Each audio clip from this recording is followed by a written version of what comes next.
White marble myth. For centuries, ancient Greece has been imagined as a world of restrained elegance. Pure white marble temples, colorless statues, a civilization that valued balance, order, and visual calm. This image became so ingrained that it stopped being an assumption and hardened into fact. But it was wrong. The statues we see today, bleached, chipped, and pale, are not what the ancient Greeks intended anyone to see. They are survivors stripped of their original surface, not minimalist masterpieces. In antiquity, Greek sculpture was vividly painted from head to toe. Skin tones were tinted, eyes were colored, lips were darkened, hair, armor, clothing, and jewelry were layered with pigment. Gold leaf was applied to details meant to signal divinity or power. These figures were not silent white forms. They were loud, deliberate, and visually aggressive. This was not decoration added as an afterthought. The paint was essential to the sculpture's meaning. Color helped distinguish gods from mortals, foreigners from citizens, the living from the dead. Warriors had patterned shields. Deities wore elaborate designs. Facial features were emphasized to be readable from a distance. In temples and public spaces, these statues were meant to confront the viewer, not blend into the background. The evidence was always there. Traces of pigment remained in protected crevices. Ancient writers described statues as radiant and lifelike. Roman copies preserved references to color schemes. But over centuries, exposure to sun, rain, burial, and cleaning erased the surface layers. By the time Renaissance artists encountered these works, the color was gone. What remained was bare stone. The mistake happened quietly. Renaissance thinkers, searching for classical ideals, projected their own values onto what they saw. White marble became synonymous with purity, reason, and intellectual superiority. The absence of color was interpreted as intentional restraint. Entire theories of beauty were built on this misunderstanding. Western art academies taught generations that classical perfection was colorless. Modern science shattered that illusion. Ultraviolet light, microscopic analysis, and chemical testing revealed pigment residues invisible to the naked eye. Reconstructed statues showed deep reds, blues, greens, and golds applied in complex patterns. The results were unsettling, not because they were inaccurate, but because they contradicted everything people thought they knew. Ancient Greek art was not subtle. It was not minimalist. It was engineered to overwhelm the senses and assert presence. The white statues admired today are not timeless ideals. They are archaeological accidents. And the lie persisted because the truth, once revealed, was too uncomfortable to fit the myth. Unsinkable Titanic Lie. The sinking of the Titanic is remembered as a morality tale, a monument to arrogance. A ship so advanced, so overconfidently engineered, that its creators allegedly declared it unsinkable, only for it to fail on its maiden voyage. The story is clean, poetic, and devastating. It is also wrong. The White Star Line never officially claimed that the Titanic was unsinkable, not in its advertisements, not in its brochures, not in its formal public statements. The word itself does not appear in the company's marketing language. What they used instead was far more cautious and far less dramatic, practically unsinkable, a phrase rooted in engineering theory, not bravado. At the time, this wording referred to the ship's compartmentalized design. Titanic had 16 watertight compartments, and contemporary naval architects believed that a ship with this configuration could survive flooding in several sections without sinking. The claim was conditional, technical, and limited.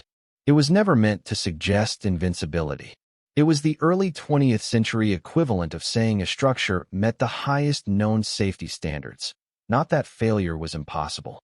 The distinction mattered, but it didn't survive contact with the press. Newspapers quickly stripped away the qualifier. Practically unsinkable became unsinkable.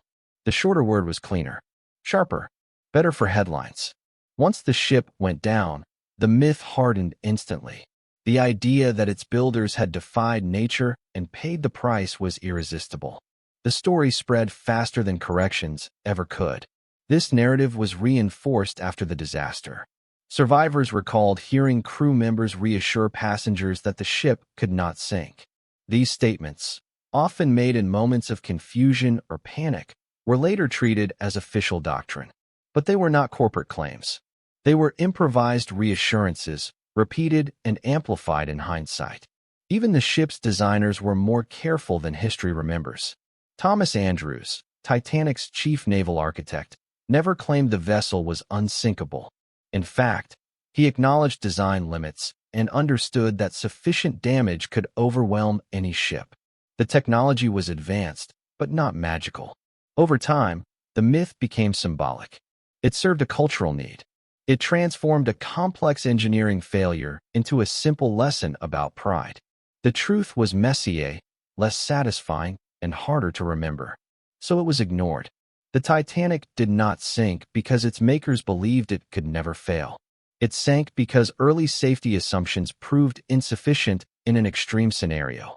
The lie endured because it sounded better. And because once the word unsinkable entered the story, no one was willing to let it go. Illuminati Myth. Few ideas have proven as durable as the Illuminati. The name alone conjures images of a hidden council manipulating governments, steering financial systems, and engineering global crises from behind sealed doors. It is treated as the invisible hand behind history itself. But the real organization that inspired the legend was neither powerful nor particularly impressive. The Bavarian Illuminati was founded in 1776 by Adam Weishaupt, a professor of law in Ingolstadt. Its original purpose was narrow and specific. Weishaupt wanted a private intellectual society where members could discuss Enlightenment philosophy without interference from the church or the Bavarian state. At the time, universities and public discourse were heavily monitored. The group was meant to be discreet, not dominant. Its membership never grew large. At its peak, historians estimate a few hundred members, mostly academics, minor officials, and professionals. They did not control armies. They did not command banks. They did not infiltrate monarchies. They exchanged letters, debated moral philosophy, and complained about censorship. Their structure was complicated, bureaucratic, and often dysfunctional. Financially, the group struggled. They relied on member dues and had no significant resources. Internal disputes were common. Leadership clashed over direction, secrecy, and influence. Far from operating with perfect coordination, the Illuminati were plagued by infighting and poor organization. They were not a unified force. They were barely holding together. Their end came quickly and unceremoniously. In the early 1780s, the Bavarian government grew suspicious of secret societies in general. In 1785, a series of edicts banned unauthorized organizations, including the Illuminati. Their correspondence was seized. Members were interrogated. Leaders fled or recanted. Within a few years, the group had effectively ceased to exist. There was no dramatic confrontation, no hidden war, no underground survival. The organization collapsed under routine political pressure in the very region where it was founded. An alleged world-controlling cabal failed to withstand a local crackdown. The myth emerged later. Anti-Enlightenment writers exaggerated the group's influence. Political agitators used the Illuminati as a convenient villain. Over time, the name detached from its historical reality and became a placeholder for fear itself. Every unexplained event could be blamed on an invisible enemy that conveniently left no evidence. The real Bavarian Illuminati did not shape the modern world. They did not outlive the 18th century. They did not even outmaneuver their own government. What survived was not the organization, but the story. And the story endured because a secret empire is far more compelling than the truth. A short-lived philosophy club that never came close to ruling anything at all. Perpetual motion hoax. In the early 19th century, the idea of a machine that could run forever captured the public imagination. Factories were spreading, steam power was transforming cities, and the promise of limitless energy felt just within reach. Into this moment stepped an inventor named Charles Reed Heffer, who claimed he had achieved the impossible, a perpetual motion machine that generated power without fuel, effort, or loss. Reed Heffer unveiled his device in Philadelphia around 1812. It appeared simple but mesmerizing, a set of rotating wheels enclosed in a wooden structure, turning steadily on their own. No belts, no weights dropping, no visible source of power. Visitors were charged admission to witness what Reed Heffer claimed was a revolution in physics. Crowds came. Money flowed. Newspapers reported on it cautiously, but with intrigue. The machine seemed to defy the most basic mechanical laws. It ran continuously, hour after hour. Reed Heffer insisted it required no input and would never stop. To many spectators, it looked like proof that centuries of scientific assumptions had been wrong. Not everyone was convinced. The device drew the attention of Robert Fulton, an experienced engineer and inventor best known for his work on steamboats. Fulton examined the machine closely and noticed something odd. The motion was uneven. The gears did not behave like a self-sustaining system. More tellingly, the rotation appeared to change subtly when people walked nearby. Fulton suspected an external power source. He traced the machine's axis and noted that it extended beyond the visible frame. After further inspection, a hidden wall panel was removed. Behind it was the true engine of the so-called miracle, an elderly man seated in an upper space, turning a concealed crank that drove the mechanism below. The machine was not generating energy. It was transmitting it, manually. The illusion collapsed instantly. Reed Heffer was exposed as a fraud. The crowds disappeared. The device was dismantled. His claims dissolved under scrutiny, just as perpetual motion schemes always do. The hoax was not unusual for its time. Similar machines appeared repeatedly throughout history, each claiming to overturn physics, each relying on hidden weights, concealed drives, or human labor. What made Reed Heffer's case notable was how easily it fooled people and how badly they wanted to believe. Perpetual motion violated known physical laws even then, but hope often outweighed skepticism. Reed Heffer didn't break physics. He exploited belief. And his machine didn't run forever. It only ran as long as someone unseen was willing to keep turning the crank. Nero's Fiddle Lie. Few images in history are as vivid as Emperor Nero calmly playing music while Rome burned.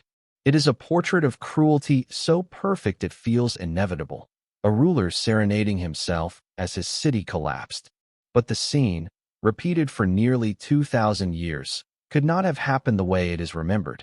To begin with, Nero could not have been playing a fiddle. The instrument did not exist in the 1st century. If Nero performed at all, he would have been playing a lyre, a stringed instrument associated with poetry and Greek culture.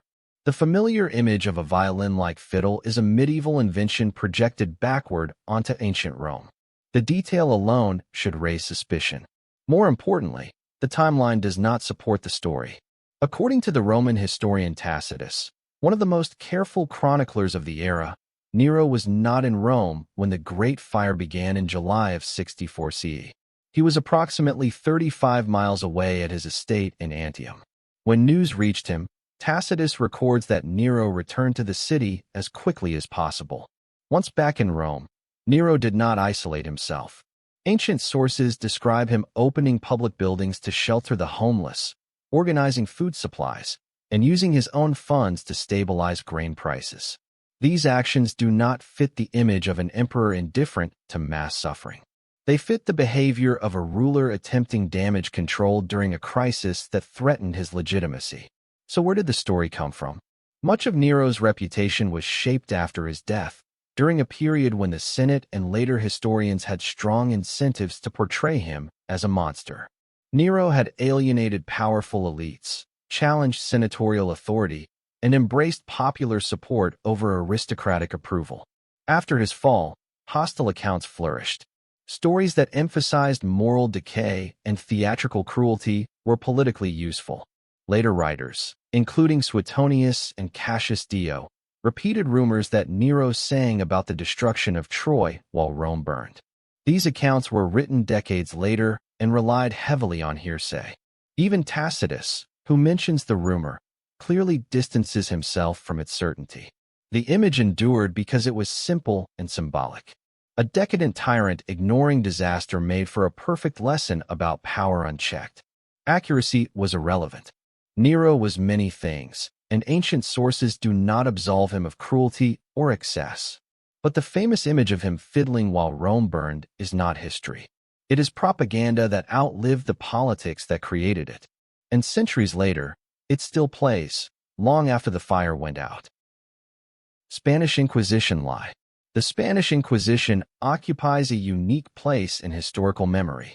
It is imagined as an endless descent into darkness, dungeons packed with screaming prisoners, sadistic clergy inventing new tortures, and executions carried out with ritualistic enthusiasm. The phrase itself has become shorthand for cruelty without limits.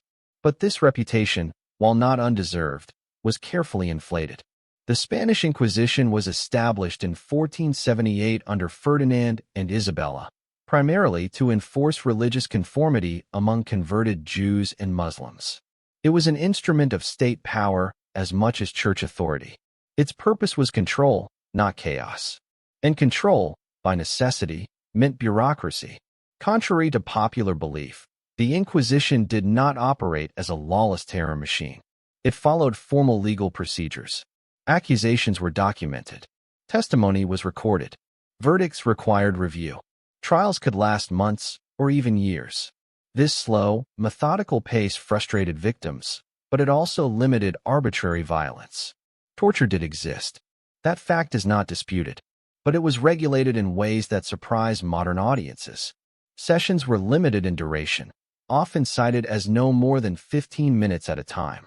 Torture could not legally cause permanent injury or death. In many cases, a physician was required to be present, not to stop the pain, but to ensure the subject survived it. The logic was perverse, but it was systematic. Most importantly, torture was not the default. It was supposed to be used only when other evidence already suggested guilt and was intended to extract confirmation, not confessions out of nothing. In practice, abuses occurred, but they were less frequent than legend suggests. Execution rates further complicate the story. While the Inquisition did sentence people to death, historians studying surviving records have found that a majority of cases resulted in lesser punishments, fines, penance, exile, or imprisonment. Compared to secular courts of the same era, which routinely mutilated or executed people for theft, vagrancy, or minor offenses, the Inquisition was often statistically less lethal. So why the horror movie reputation? Much of it emerged from what historians call the Black Legend. Protestant writers in Northern Europe deliberately emphasized Spanish cruelty to frame Catholic Spain as uniquely barbaric. Pamphlets, illustrations, and exaggerated accounts circulated widely. These stories were politically useful, and accuracy was optional. None of this makes the Inquisition humane. It was coercive, ideological, and capable of cruelty. But it was not the unrestrained bloodbath popular culture remembers. The lie endured because it served a narrative purpose.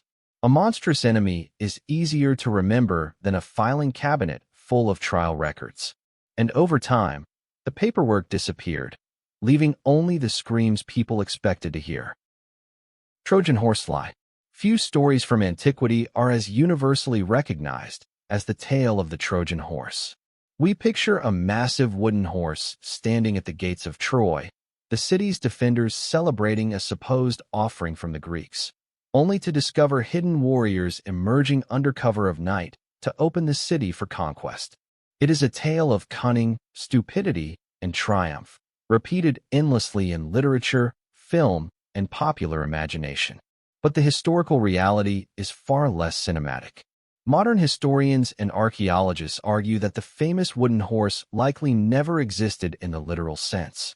Homer's Iliad, while foundational, does not actually describe the event. It ends before the fall of Troy. The story of the horse appears later, in the Odyssey and in subsequent Greek epic cycles, centuries after the supposed war. By that time, oral tradition had already begun to mythologize events, blending metaphor with memory. One leading theory is that the horse was never a horse at all, but a metaphor for a siege device.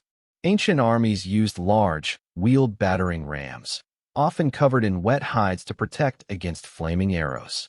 These machines would have been pivotal in breaking city walls and poetic storytellers may have recast the destructive engine as a horse, drawing on the symbolic connection between horses and strength, speed, and, in some myths, Poseidon, the god of both horses and earthquakes. Another interpretation ties the horse to natural disaster. Troy may have suffered structural damage from an earthquake, or perhaps internal conflict weakened the city's defenses. In such accounts, the horse represents divine intervention, a literary device, or a figurative gift that allowed the Greeks to enter the city. Over generations, metaphor became literal in the retelling, until the image of a giant wooden horse took root in popular imagination. The Trojans themselves, if the story has any basis in fact, were not naive fools. Cities under siege were sophisticated, with complex walls, gates, and defensive protocols. The notion that an entire population would wheel a massive, unguarded horse inside their city as a casual gesture strains credulity. The historical Trojan War, assuming it occurred as archaeologists suggest, was likely fought with prolonged sieges, tactical deception, and attrition, far less poetic, but much more plausible. The Trojan horse survives today because it is visually and narratively irresistible. A single object, a single act, changing the fate of an entire city. But the truth is humbler, and arguably more remarkable in its own way. A simple battering ram, covered hides, clever planning, and human persistence may have accomplished the same outcome, leaving later generations to dress it in mythic form. The story, then, is less a record of ancient stupidity and more a reflection of humanity's desire to dramatize its own history. Sewer Alligator Myth. For decades, New York City has been haunted by a peculiar urban legend, giant alligators lurking in the depths of the sewer system. According to the story, in the 1950s, children flushed baby alligators down toilets, only for them to survive, grow, and evolve into massive albino predators prowling beneath the streets. The tale is perfect for horror aficionados: dark tunnels, unseen dangers, and creatures rising from the shadows. It is also completely impossible. From a biological standpoint, the sewers are a hostile environment for any tropical reptile. Temperatures in winter routinely fall below freezing. Alligators are ectothermic. They rely on warm surroundings to regulate their body heat. The icy, fetid conditions of the underground plumbing would be fatal in days, if not hours. The sewage itself is toxic, filled with chemicals, waste, and unpredictable flows. There is no ecosystem to support prolonged survival, let alone sustained growth. Diet presents another insurmountable challenge. Urban legends suggest alligators feed on rats, insects, or discarded refuse. In reality, a sewer ecosystem could never provide sufficient nutrition for a growing reptile. Alligators are apex predators requiring significant protein intake. Left to scavenge in cold, contaminated tunnels, they would starve long before achieving monstrous size. Sanitation workers, the people most likely to encounter any such creatures, have never reported alligator sightings consistent with the legend. For more than a century, these professionals have cleaned and maintained the city's plumbing. They have traversed tunnels, inspected pipes, and removed debris. No worker has found evidence of subterranean reptiles. The occasional anecdote of a small, flushed pet is often exaggerated into myth, but such animals perish quickly and leave no lasting population. The legend's endurance owes more to psychology than reality. It taps into primal fears of what lurks unseen beneath urban life, combining childhood mischief with the thrill of hidden monsters. The narrative is compelling, easy to visualize, and endlessly retold in newspapers, magazines, and movies. But its plausibility crumbles under scrutiny. The truth is simple. Flushing a baby alligator does not create a monster. It creates a dead reptile, a clogged toilet, and perhaps a bewildered plumber. New York's sewers are dangerous, unsanitary, and dark, but they are not home to prehistoric predators. Alligators in the city exist only in controlled environments: zoos, aquariums, and the occasional backyard pet confiscated by authorities. The myth endures because it entertains, scares, and surprises, but it has no basis in science, biology, or urban reality. Newton's apple myth. The story is iconic. Isaac Newton, sitting beneath an apple tree, is struck on the head by a falling fruit, and in that instant, the law of gravity is revealed to him. It is concise, memorable, and visually perfect, a single moment capturing the genius of one of history's greatest scientists. It is also entirely fictional. The reality is far less dramatic and far more impressive in its quiet persistence. Newton did not experience a sudden bonk on the skull.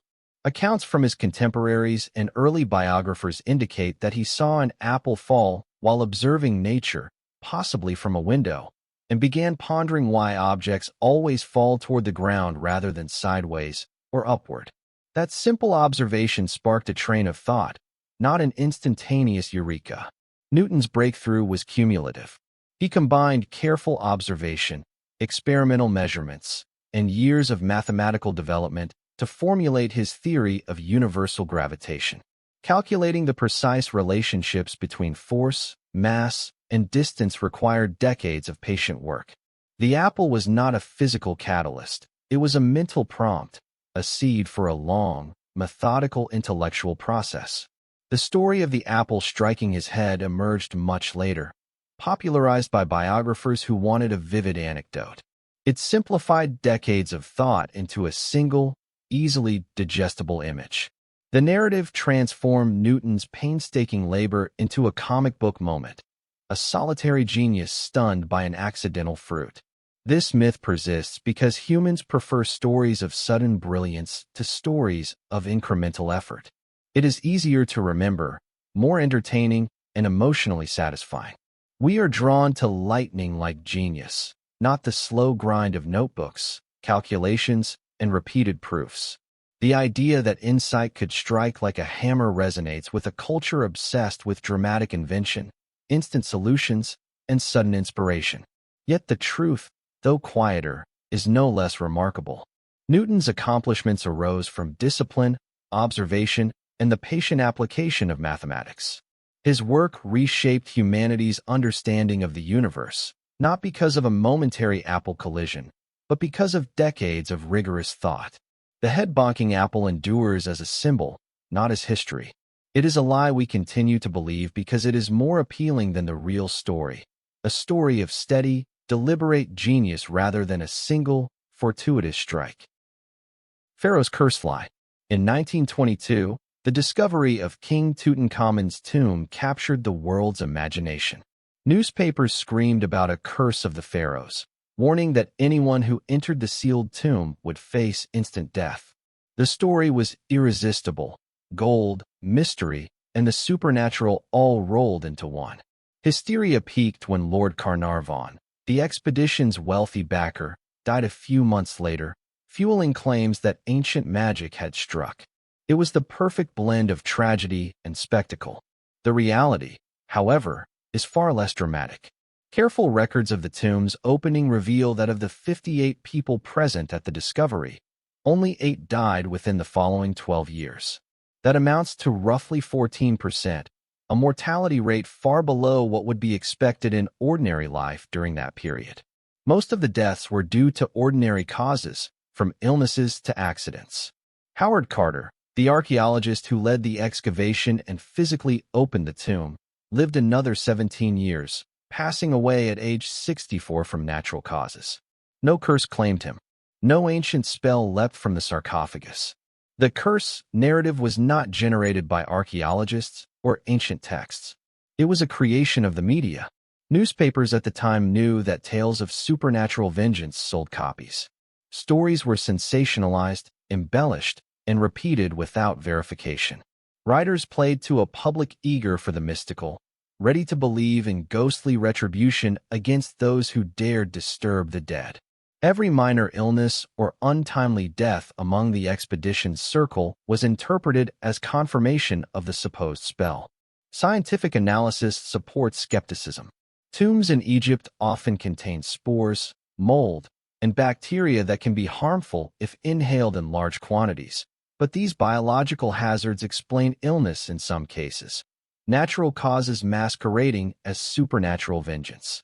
There is no evidence of anything resembling a magical mechanism, curse inscription, or divine enforcement of death. Yet the myth persists. Hollywood films, documentaries, and popular culture continue to portray Tutankhamun's tomb as a site of mystical danger. The story of a deadly curse is compelling, thrilling, and easy to remember. It transforms ordinary historical events into legends of terror. In truth, the so-called Curse of the Pharaohs was a journalistic invention, a ghost story designed to sell newspapers to a credulous audience hungry for wonder, fear, and mystery. It remains one of history's most enduring lies.